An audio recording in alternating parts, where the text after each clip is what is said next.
From a nightmare in the desert to blood in the water.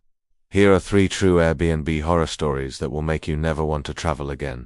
When planning a trip, you want somewhere that is relaxing, right? Somewhere you can get away from it all and have fun with your friends and family without any distractions. The internet is full of stories about people going on holiday and having their lives ruined by awful hosts, creepy neighbors, and dangerous situations.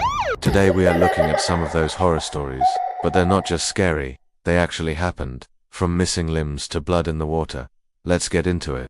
Number 3. Death Cab for Cutie. Imagine waking up early in the morning after a night out drinking with your friends. You stagger to the bathroom, wash your face, and try to piece together what happened last night. Did you get robbed? Why does your head hurt so much? Where are your keys?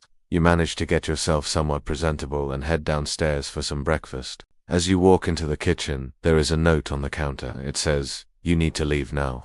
Confused, you text your friend who you rented the house with and ask them what's going on. They don't reply, your phone is dead. You look around and see the front door is unlocked, so you leave to find them outside. As you round the corner, you see a police car. As the officer approaches you, he tells you that this is a crime scene. Your friend didn't make it home last night.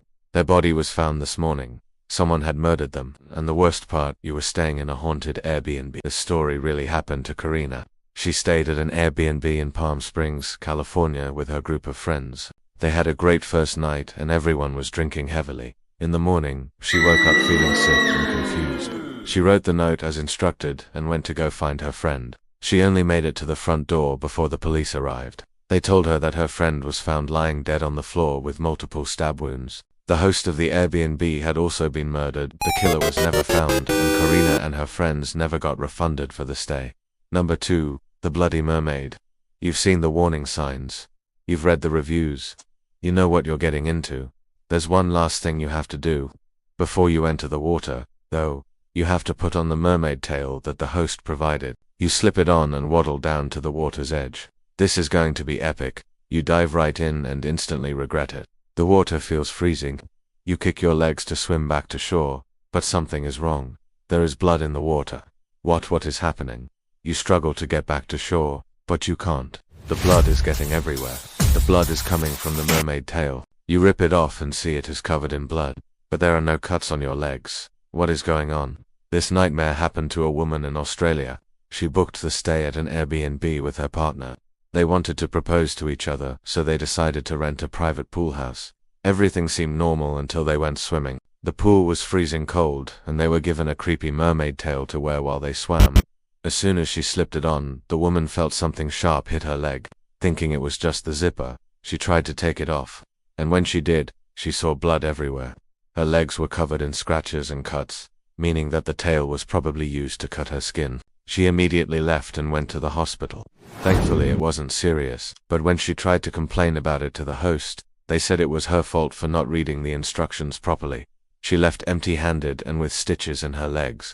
Number 1. The Hidden Room. You're staying at an Airbnb with your friends. It's been a good couple of days. You've explored the area and the house is beautiful.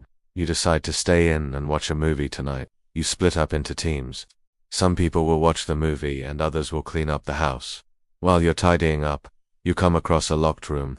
There is nothing in the listing about this room, so you try to find the key. Eventually, you do and open it up. Inside is a single mattress on the floor and nothing else. Why would the host hide a room? And why would they put a mattress in it? Maybe it's used for storage, or maybe someone sleeps in there sometimes. Either way, it's none of your business. You lock the door again and continue cleaning. You don't want to be nosy, but you can't help but think that something weird is going on here. Later that day, you check out and leave the key on the counter as instructed. As you're leaving, you see a handwritten note. It says, "I hope you enjoyed the spare bedroom." What? So this whole time you've been living in a haunted house. The host knew you were there and was watching you. This really happened to a guy named Mark. He and his friends were staying in a beach house in California. One day they decided to clean up and tidy the place. That's when they found the hidden room. The host later admitted that it was used for storage, but it was clear that it wasn't just storage. They never went back to that Airbnb. For more scary stories, check out Scared to Death, or watch this video instead.